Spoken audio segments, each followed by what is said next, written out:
Assalamualaikum warahmatullahi wabarakatuh.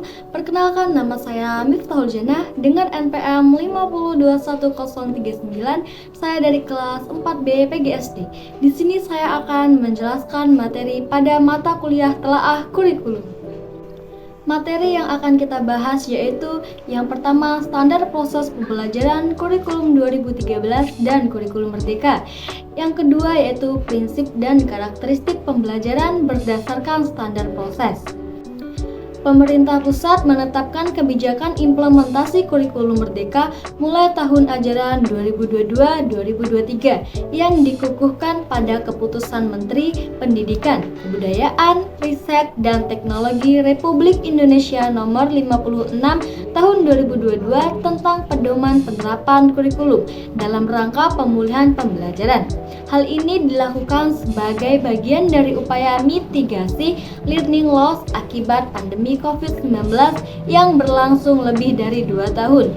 Riset dan teknologi memberikan keluasan kepada satuan pendidikan untuk memilih kurikulum yang akan digunakan, yaitu yang pertama kurikulum 2013 secara penuh, yang kedua yaitu kurikulum darurat atau kurikulum 2013 yang disederhanakan.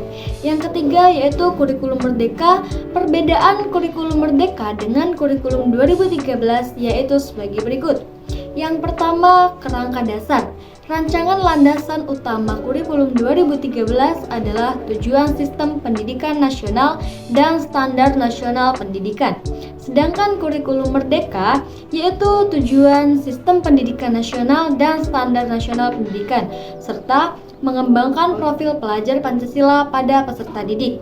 Yang kedua yaitu kompetensi yang dituju dalam kurikulum 2013.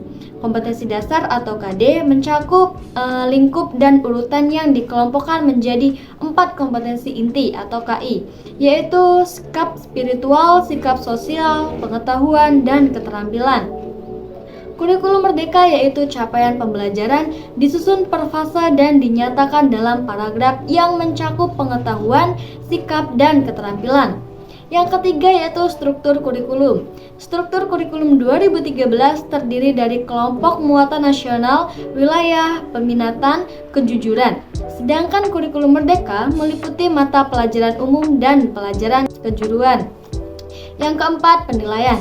Penilaian yang digunakan dalam kurikulum 2013 yaitu penilaian sumatif dan formatif, menguatkan pelaksanaan penilaian autentik pada setiap mata pelajaran. Yang kelima yaitu perangkat ajar. Perangkat ajar kurikulum 2013 yaitu buku teks dan not teks dan bahan ajar yang dikembangkan Direktorat SMK. Dalam kurikulum merdeka menggunakan buku teks dan non-teks. Contoh modul ajar, alur tujuan, contoh proyek penguatan profil pelajar Pancasila, dan contoh kurikulum operasional satuan pendidikan. Yang keenam yaitu perangkat kurikulum 2013.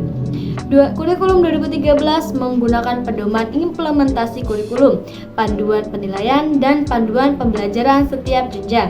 Sedangkan kurikulum merdeka, panduan pembelajaran dan asesmen.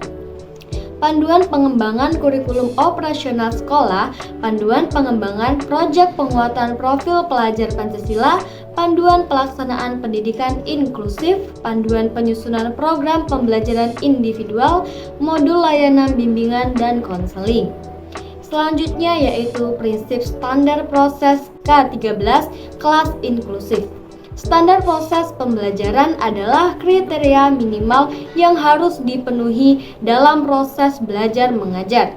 Selanjutnya yaitu standar proses pembelajaran merupakan kriteria minimal tentang pelaksanaan pembelajaran pada program studi untuk memperoleh capaian pembelajaran lulusan.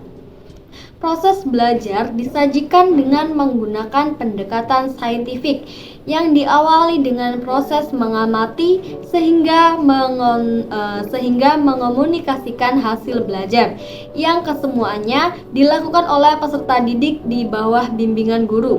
Prinsip-prinsip belajar. Yang pertama, perhatian dan motivasi. Kedua, keaktifan. Ketiga, keterlibatan langsung atau berpengalaman. Yang keempat, penanggulangan.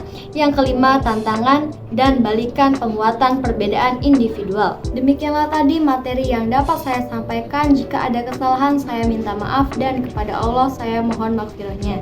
Saya akhiri, wabillahi taufiq wal hidayah. Wassalamualaikum warahmatullahi wabarakatuh.